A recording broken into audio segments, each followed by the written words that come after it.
Okay guys, this is us. We're at the People's House, which is the White House experience because the White House isn't accepting any visitors at the minute. So this is called the People's House in DC.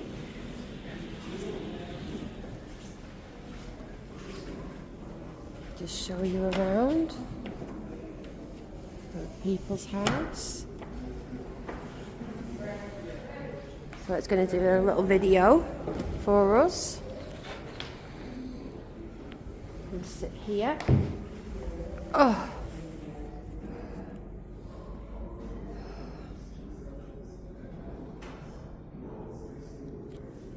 It's cute, isn't it? So this is the People's House.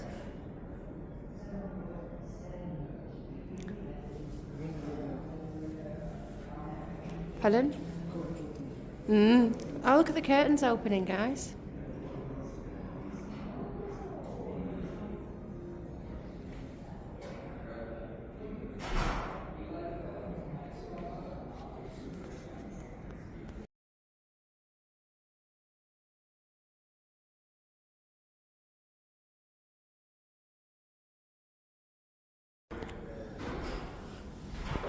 So let's see what this says.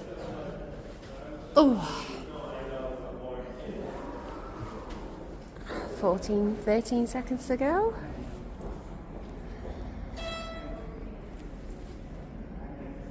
So this is the People's House, which is the alternative to the White House at the minute, as the new administration's just gone in.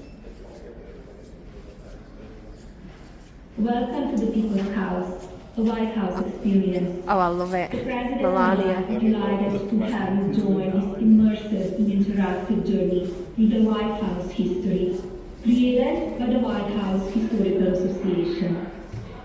As you visit these galleries, you will be transported across time and space to feel the gravity of the Oval Office, the beauty and the importance of social diplomacy, and you will hear from real people who have contributed to the White House history.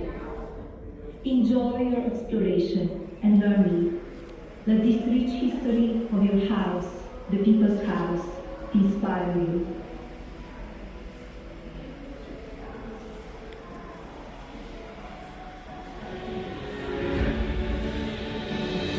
The White House, a home, an office, an icon of American democracy. Its enduring history belongs to the whole nation.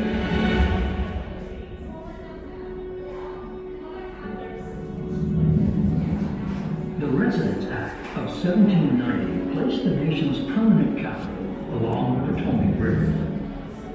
President George Washington and city planner Pierre Charles L'Enfant selected the presidential residence site, which would later become 1600 Pennsylvania Avenue. A national contest was announced to design the new executive mansion. James Hogan won the contest with a neoclassical architectural style. Over the next 8 years, hundreds of enslaved laborers, along with wage-earning craftsmen, shouldered the grueling work to help build the new home. In November 1800, John Adams became the first president to occupy the White House. 8 years later, Thomas Jefferson directed the first major alteration, adding a column-line terrace to the east and west sides. August 24, 1814, invading British soldiers marched into Washington, D.C. and set fire to the White House. The interior of the nation's grandest mansion was reduced to smoldering ruins. Only its exterior walls remained intact. The White House was quickly rebuilt, and the south and north porticos were soon added, giving the house the familiar shape we recognize today. In 1901, Theodore Roosevelt moved into the White House with his wife Edith and their 6 children. This large family needed more living space on the second floor, so an extensive renovation was undertaken, enlarging rooms and creating a separate building for staff, known today as the West Wing.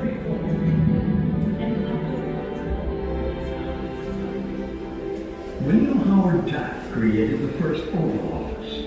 Franklin Delano Roosevelt later doubled the size of the West Wing to accommodate more workers in an expanding government.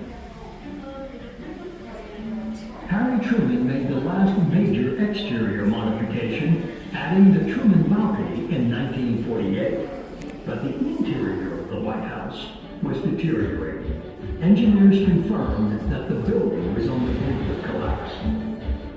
From 1949 to 1952, construction teams gutted the house and rebuilt the interior. Over the years, White House staff have made lasting impacts. Championed by the nation's first ladies, each presidency adds their own touch on the decor and furnishings. In 1961, First Lady Jacqueline Kennedy founded the White House Historical Association to help collect and exhibit the very best artifacts of American history and tradition.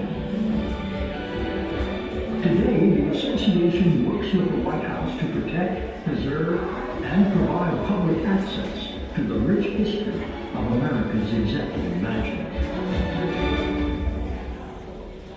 We now cordially invite you to enter the People's House, a White House experience. Prepare to be immersed in the rooms, the objects, and the people that molded the White House into what it is today. Welcome to not just a house, but your house, the People's House. Welcome home. Fantastic. I love how Melania was in that. Wow. Okay, so here we are.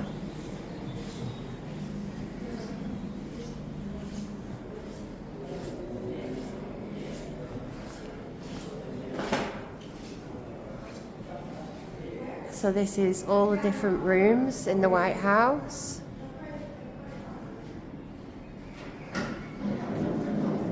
Welcome to the White House. This is the bustling workplace of nearly 100 dedicated professionals.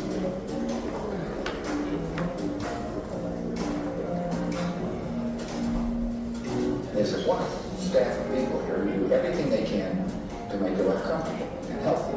They make you feel like you can trust them unconditionally. That's the kind of relationship that the usher's office and the resident staff has with the first ladies, quite frequently. There is no normalcy here, but it's fun. Every day is different. You have a schedule, but there's other things that happen in between. Staff supports state dinners and entertainment. Prepare the way for key presidential moments.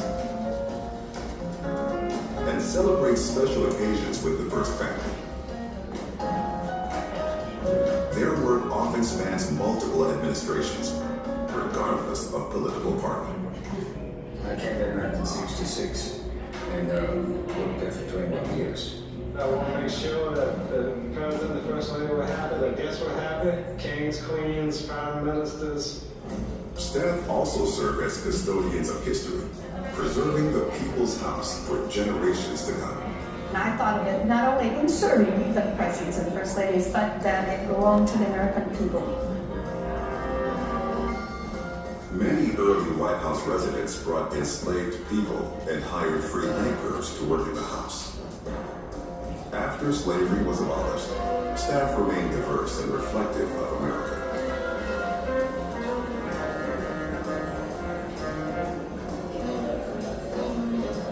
As the White House evolves, these professionals uphold the traditions of the People's House.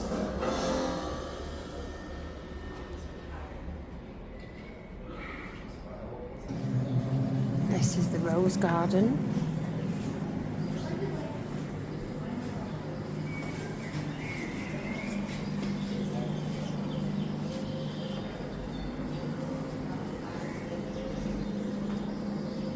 President Reagan waving to the White House staff.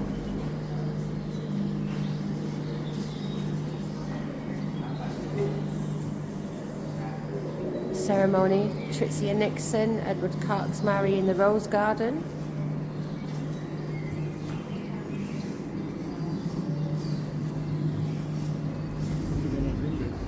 Yeah.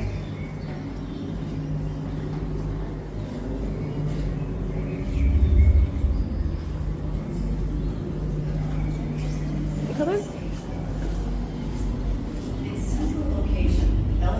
So we're in the blue room, the red room, state dining room, and east room. Of Rupert, Cleveland, the ideal location to exchange wedding vows. Today, it features the official White House Christmas tree every holiday season.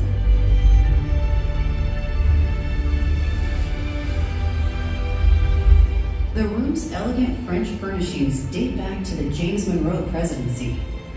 The room received its signature color and name under Martin Van Buren. We invite you to explore by touching an object to bring it to life. Experience the great treasures and history that fill the Blue Room. Okay, so you got to touch an object.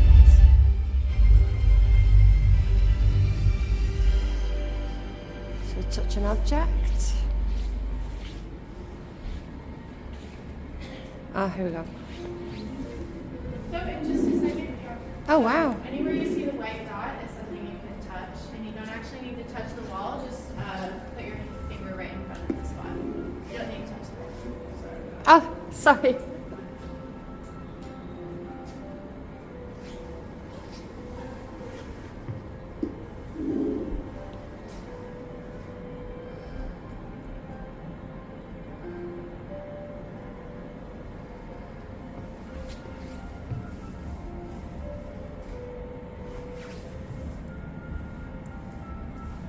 Doesn't like that one. No.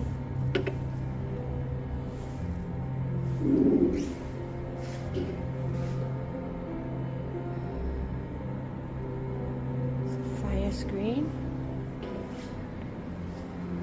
Wow. How beautiful. So this is what you imagine the White House to look like inside. Okay. So we'll go down past the Rose Garden and into the Oval Office.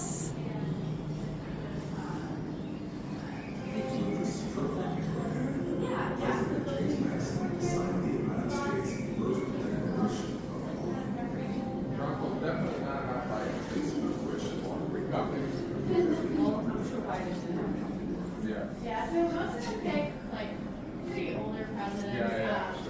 The main change for President Trump is that he doesn't have FDR, he does have Caribbean Jackson, and he also is bringing a bust of really president. All right. I think I need to make it out. The White House was rebuilt.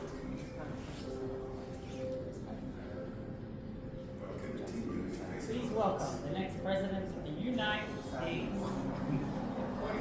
Sabazaba.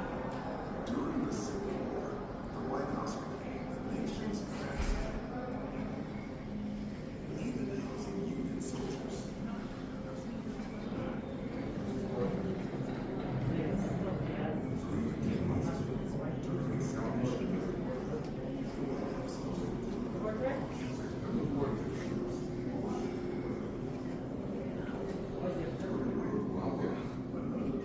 It's alright here.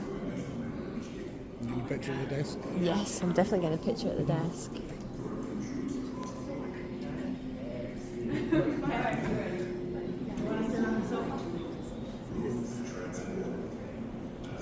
This is the exact sofa they have? It's very deep. It's very Very comfortable. You I won't- didn't think it would be comfortable. It is. Well, it is very comfortable. You won't see a lot of guests sitting all the way back. Wow. You're meeting with the president, they're kind of first on the edge. They're not just So this is what the Oval Office would look like if we could get inside the White House. It's got all the original artifacts that's in it. No, so his bedroom would be back in the main part of the White House, and then this is the West Wing. It's just a short walk away. How long does it take you to study all about the White House? I learn something new every day, honestly. I didn't know a whole lot specifically about the White House when I started working here, but you know, you just pick up pieces here and there, and I know quite a lot. I'm amazed.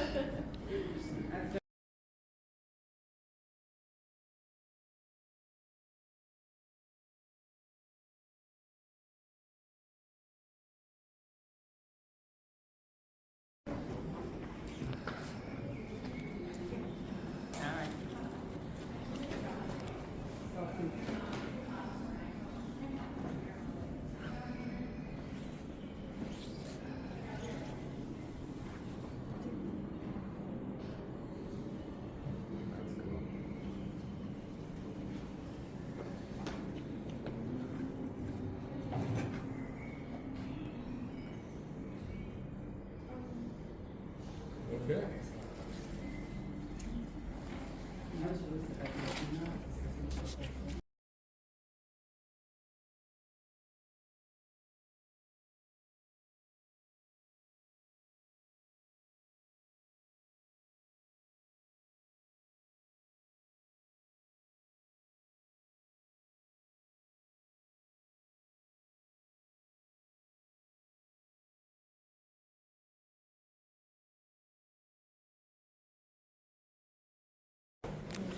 Just getting the desk. This is the, pretty sure this is the JFK desk with the secret opening. Wow. Stunning. That's the original sofas as well. It's got all the original things in it in here. That's crazy. We stood in the Oval Office.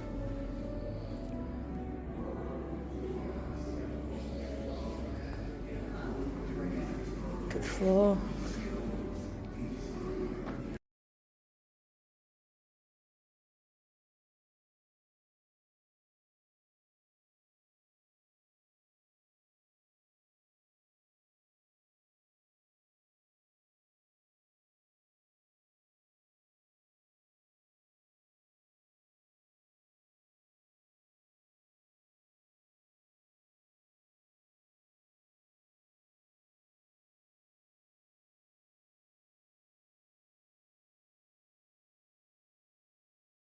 That was so cool.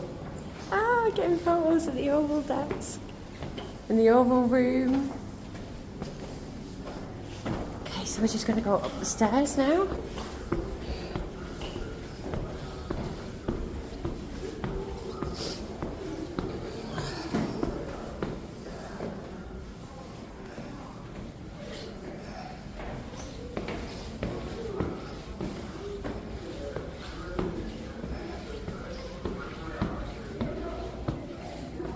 The work of the White House. Oh, we're getting to see the cabinet room.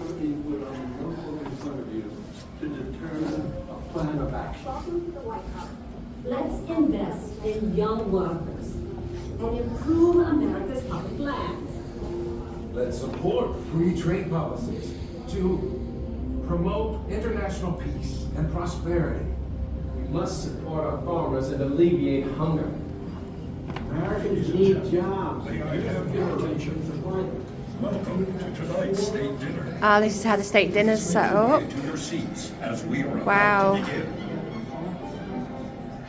Hello, Senator. Hello, Mr. Ambassador. Welcome back to the States. It looks like we'll be sharing a table tonight. It's nice to see you both here. It is such a joy to see the collection of art. And no one complained about the traffic coming in tonight. The traffic was fine. I love how they've been together one spectacular people from the president's about to arrive. Ladies and gentlemen, please all rise for the President of the United States. Ah, hell no. Sorry guys, that had Biden on it. More than 300 state dinners. It is an event reserved to honor heads of state and extend American hospitality. Oh, not him either. Oh, not them either. Carl, where's Trump? It's amazing to think that the United States hosts these events for close like this evening before. Ah, no Trump, I'm not impressed. Sometimes those are. We are deeply grateful for having been invited to visit the United States. In our third century, the United Kingdom will be on our side. There's our Queen. The United States will be on your side.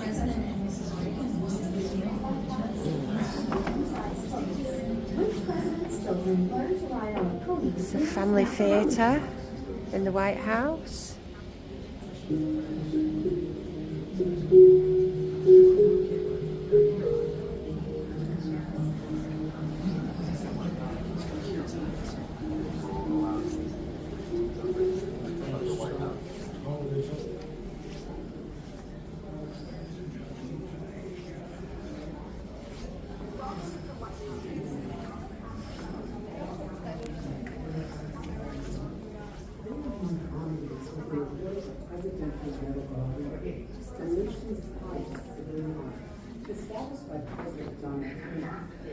Touch the sword to activate. In December of 1967, Oh, wow. First daughter Linda Bird Johnson married White House military socialite Captain Charles Robb in the White House. It's traumatic for my father. And mother, we have wonderful pictures of mother, and she's kissing him on the cheek and telling him it's going to be all right. Their wedding, held throughout the state floor, included many Marine traditions.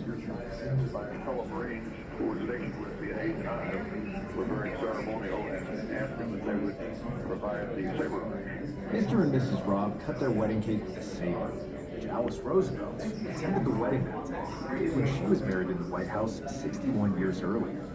It was a beautiful wedding, and we never could have done it without the help of lots and lots of people. Wow. Okay, so we've got the touch the lower speaker.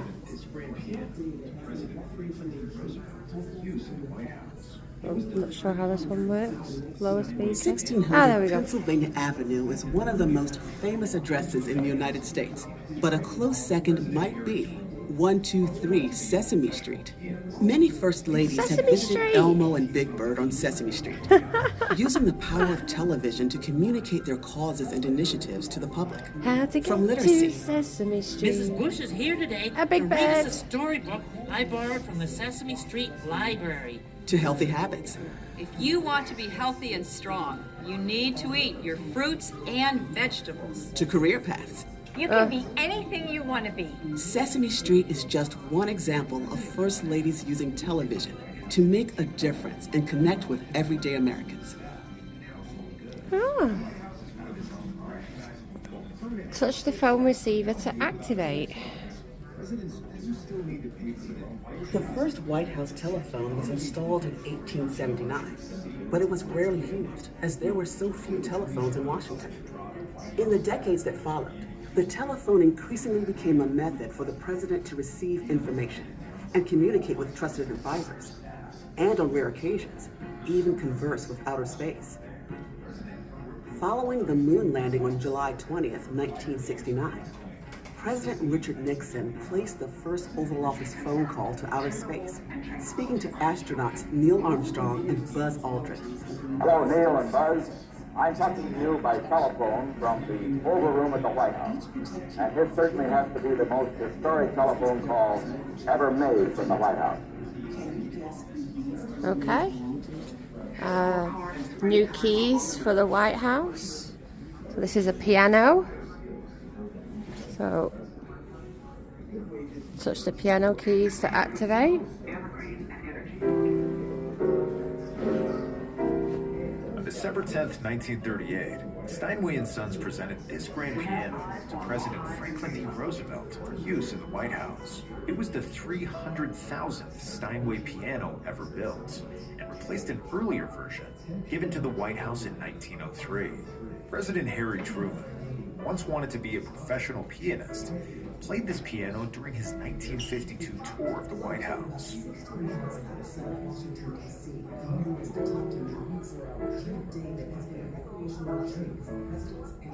I like it how they've got little videos going around. Touch the flagpole to activate. One of the roles of the president is to serve as the chief diplomat. In this role, they represent the nation on the international stage and carry out negotiations with foreign leaders, often to create peace.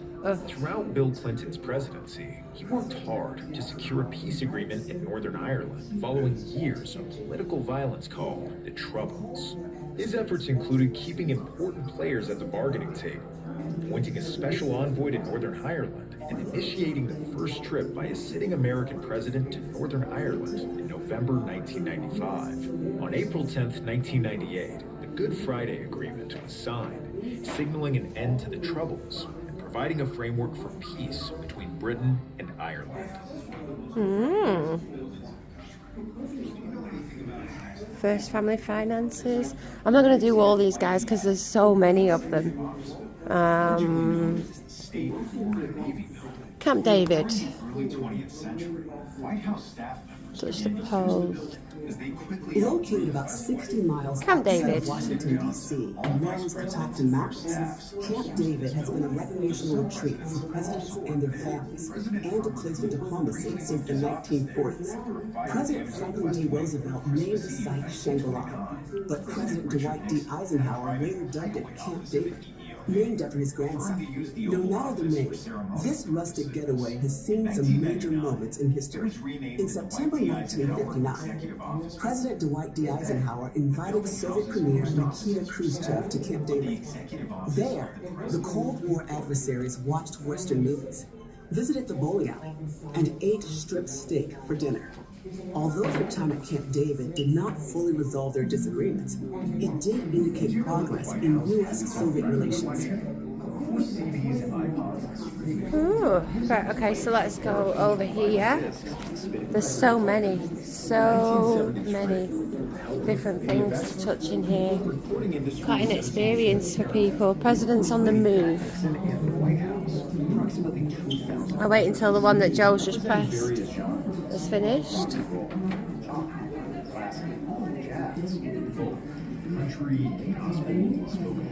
Presidents on the move.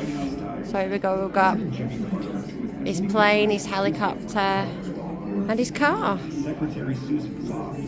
Touch the limousine to activate. In 1979, a new commission was formed by First Lady Rosalind Carter to assess and add to the collection. New categories such as rhythm and blues, gospel, and blues were created to highlight the many contributions. Whether by hoof, air, waterway, road, or rail, the president's access to reliable transportation is essential. Modes of transportation have varied over the course of time as technology and the president's needs have changed. At 10 p.m. on January 9th, 1943, President Franklin D. Roosevelt and his entourage quietly left the White House, beginning their secret journey to Morocco to meet with British Prime Minister Winston Churchill. The convoy embarked on a 24-hour train ride to Miami, where a plane awaited. Shortly after 6 a.m. on January 11th, 1943, President Roosevelt became the first sitting president to take flight, riding in a Boeing 314 Clipper, logging over 50 hours of flight time. The president's 7,000-mile trip concluded in Casablanca.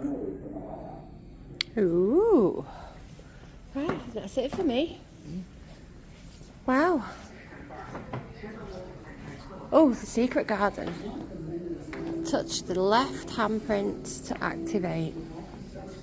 Presidential grandchildren have found lots of ways to have fun in the White House throughout history, including birthday parties, movie screenings, and outdoor antics. Benjamin and Carolyn Harrison gifted their grandchildren a goat named His Whiskers, which will hold them around the White House grounds. Jimmy and Rosalind Carter's daughter and grandson played in a treehouse built on the grounds. But presidential grandchildren have left a permanent mark on the White House through the Children's Garden on the South Lawn. Lady Bird Johnson dedicated the garden in 1969, right before leaving the White House. And ever since, the handprints and footprints of more than a dozen presidential grandchildren have been cast in bronze. That's lovely, isn't it? Walkway. That's so lovely. Right guys, that's us. We're going to leave this White House experience, but if you do come to DC, make sure you come and see this if you can't get into the actual White House.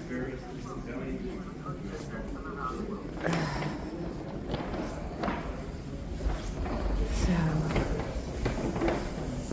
I enjoyed that. What about you, Joe? Yeah, good. It was really good. So guys, that's us now. We are off. Get some food and then we're going to go to the Pentagon. So we'll catch you at the Pentagon. Bye guys. What the hell is that? They're building something at the back of the White House. They're building something at the back of the White House. What is that? Shoot for Biden.